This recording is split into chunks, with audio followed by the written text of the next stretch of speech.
یہ سلسلہ چلتا رہے گا اور اس کے بعد پھر جو تیرے لیے اگنی پریکشا ہے وہ بھی باقی رہے گی انشاءاللہ العزیز۔ یہ اصول ہیں موبائل کے۔ اب پھر میں یہاں پر کچھ چیزیں ضرور عرض کروں گا۔ جانے سے قبل ایک اور بات اس پاکھنڈی کے لیے، نرسنگھانند کے لیے، کہ تیری بھی باڈی ٹیسٹ ہوگی، میری بھی باڈی ٹیسٹ ہوگی، تیرے بھی کپڑے چیک کیے جائیں گے، میرے بھی کپڑے چیک کیے جائیں گے۔ کوئی چیز لگا کر کے نہیں آیا جائے گا، ہم اسی طرح سے آئیں گے، اور کتنے لوگ رہیں گے اس کو اگلی مرتبہ میں ہم طے کریں گے۔ اور یاد رکھنا، شرارت کرنے کی کوشش نہیں کرنا۔ اگر تو اپنے گوفے سے باہر آنے کی ہمت دکھا رہا ہے تو پھر سے میں تجھے کہتا ہوں، بزدلوں اور کائروں کی طرح سے شرارت نہیں کرنا۔ جس طرح تو اپنے گوفے میں بیٹھ کر کے عام بھولے بھالے ہندوؤں کو ہتھیار سے لیس ہونے کی دعوت دیتا ہے، لڑانے کے لیے ابھارتا رہتا ہے، اس طرح اگر تو نے دلی میں رائٹس کرنے کی کوشش کی، ہندو مسلمان فسادات کرنے کی کوشش کی، اس کا سارا ذمہ تیرے سر پر ہوگا۔ اس لیے کہ میں ہندو مسلمان لڑائی کا، فساد کا حائل نہیں ہوں۔ میری لڑائی عام لوگوں سے نہیں ہے، صرف تیرے سے ہے، تجھ پاکھنڈی سے ہے، جو تو اپنے مغلظات کے ذریعے سے اسلام کو اور قرآن کو اور میرے آقا کو نشانہ بناتا ہے۔ سب کو معلوم ہے تو سیاست کے لیے یہ تمام چیزیں استعمال کر رہا ہے، لیکن آج بات آ گئی ہے میرے نبی محترم صلی اللہ تعالیٰ علیہ وسلم کی۔ تو کیا سمجھتا ہے کہ اسلام یہ کوئی کھیل ہے؟ آج کل کا آیا ہوا ایک دین ہے؟ اسلام تو اس دن سے ہے جس دن پہلے انسان نے اس دھرتی پر قدم رکھا ہے۔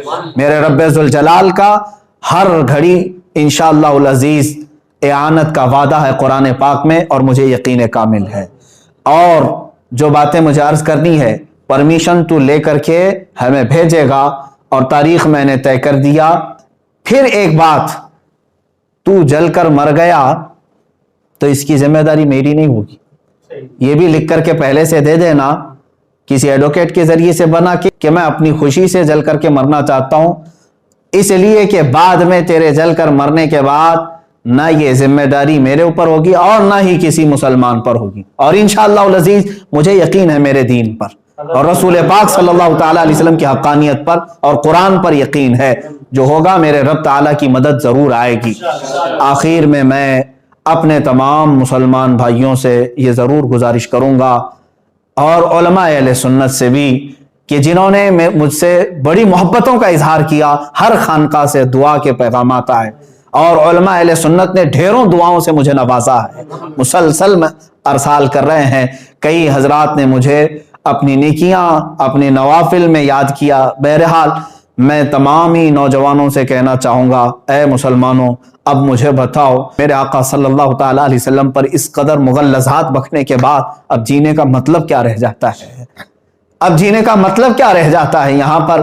اور پھر میں یہ سمجھ لوں گا کہ اگر اس وقت کے آنے سے پہلے اس نے کوئی شرارت کی، دباؤ بنا کر کے میری گرفتاری یا مقدمے میں گھسیٹنے کی کوشش کی، تو پھر میں سمجھ جاؤں گا کہ تو سب سے بڑا قائر ہے اور بزدل ہے، اور پھر یہ بھی میں سمجھ جاؤں گا حکومت کی ڈبل پالیسی کیا ہے۔ جگہ جگہ سے اس پر FIR ہوئے ہیں، دسیوں مقدمے ہو گئے، لیکن اس کو کوئی اریسٹ نہیں کر رہا آج تک۔ کھلے سانڈ کی طرح سے وہ گھوم رہا ہے، زہر پھیلا رہا ہے، آج تک زہر پھیلا رہا ہے۔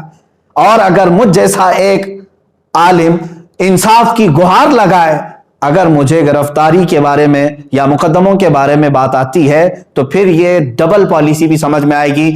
جس طرح مجھے آج ہی میرے گھر پر پولیس بھیج کر کے نشانہ بنانے کی کوشش کی گئی، وہ جس کی طرف سے بھی پولیس آئی ہوگی، لیکن اگر ان معاملات میں یہ شرارتیں بھی تو کرے گا تو بھی کان کھول کر کے سن لے، میرا یہ چیلنج کبھی ختم نہیں ہوگا انشاءاللہ، کبھی ختم نہیں ہوگا۔ اگر دباؤ میں آ کر کے کسی نے گرفتاری اور دیگر معاملات کر بھی دیے میرے ساتھ، ارے میرا قتل بھی کر دیا، انشاءاللہ العزیز ہندوستان کے ہزاروں عاشقان مصطفیٰ ہیں جو پھر کھڑے ہو کر کے تجھے للکاریں گے،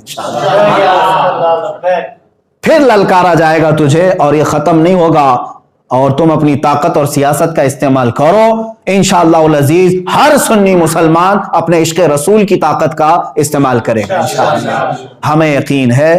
اور تمامی مسلمانوں سے پھر سے میں کہوں گا، آج سے دعاؤں میں لگ جاؤ، اور تم ذرا برابر بھی ہلکا پن محسوس نہ کرنا، اس لیے کہ یہ میرے گھر کی بات نہیں ہے، یہ میرے اپنے ناموری کی بات نہیں. اگر کوئی بدگمانی کرتا ہے تو میں اس سے پھر معذرت کے ساتھ کہوں گا واللہ باللہ تاللہ میں نے ہرگز اپنی ناموری اور شہرت کے لیے یہ چیلنج نہیں کیا ہے.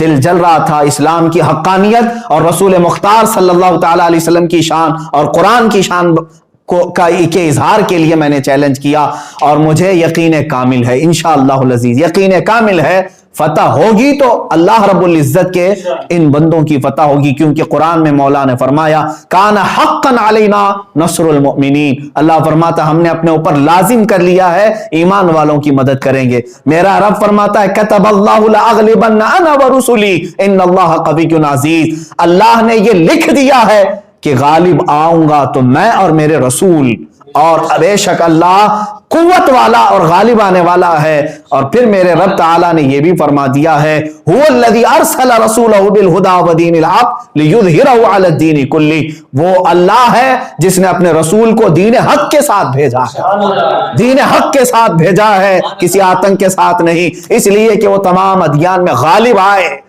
اور میرے رب تعالیٰ کے اس کلام مقدس پر یقین رکھو اے سنی مسلمانوں. اور پھر میں گنگناتے ہوئے یہ پیغام ہر ایک سنی مسلمان سے کہوں گا تم بھی آج سے اس کو ورد زبان بنا لینا, اس لیے کہ رزم گاہ حق و باطل اب گرم ہو چکا ہے. اب حق و باطل کے معرکے کی ان تمام تماشا بین مت بننا, حصہ بننے کی کوشش کرو, حصہ بننے کی کوشش کرو. یا رسول اللہ کرو تیرے نام پہ جہاں فدا, نہ بس ایک جہاں دو جہاں فدا, دو جہاں سے بھی نہیں جی بھرا, کروں کیا کروڑوں جہاں نہیں, ایک جان کیا ہے اگر ہو کروڑوں, تیرے نام پر سب کو وارا کروں میں. یا رسول اللہ ابھی وہ امی فدا کا آقائی و مولائی آپ کی شان میں مغلظات بکھے جا رہے ہیں اور ہمارے کان ابھی تک سننے کے لیے باقی ہیں. ہم معذرت چاہتے ہیں یا رسول اللہ, اے اللہ کے نبی صلی اللہ تعالی علیہ وسلم, ہم گناہگاروں کو ایک بار پھر سے معاف فرمائیں, اور دین حق اللہ رب العزت کے نصرت کے لیے, دین حق کی نصرت کے لیے دعا ضرور فرمائیں. اور تمامی مسلمانوں سے پھر سے کہوں گا دل کو حاضر رکھتے ہوئے میرے مصطفیٰ صلی اللہ علیہ وسلم کی طرف توجہ کرتے ہوئے, کون سا دن میں نے بتایا ہے, یوم الفرقان, یوم بدر, جس دن میرے مولا نے 5000 فرشتے اپنے نبی کی حمایت کے لیے اتارے تھے. آج تم پھر سے رزم گاہ حق و باطل میں چلو اور پھر یوں کہو لبیک یا رسول اللہ, لبیک یا رسول اللہ, لبیک یا رسول اللہ. اور انشاءاللہ العزیز جو علماء اہل سنت و جماعت آنے کے لیے مجھے میسیجز بھیج رہے ہیں, ان سب سے بھی گزارش ہے, تاریخ میں نے اعلان کر دیا, جو حضرات پہنچ سکتے ہیں وہ انشاءاللہ ضرور پہنچیں گے, اور اپنی قوت ایمانی کا ثبوت آج دینے کا وقت ہے, ہم دے کر کے رہیں گے انشاءاللہ. السلام علیکم ورحمۃ اللہ وبرکاتہ.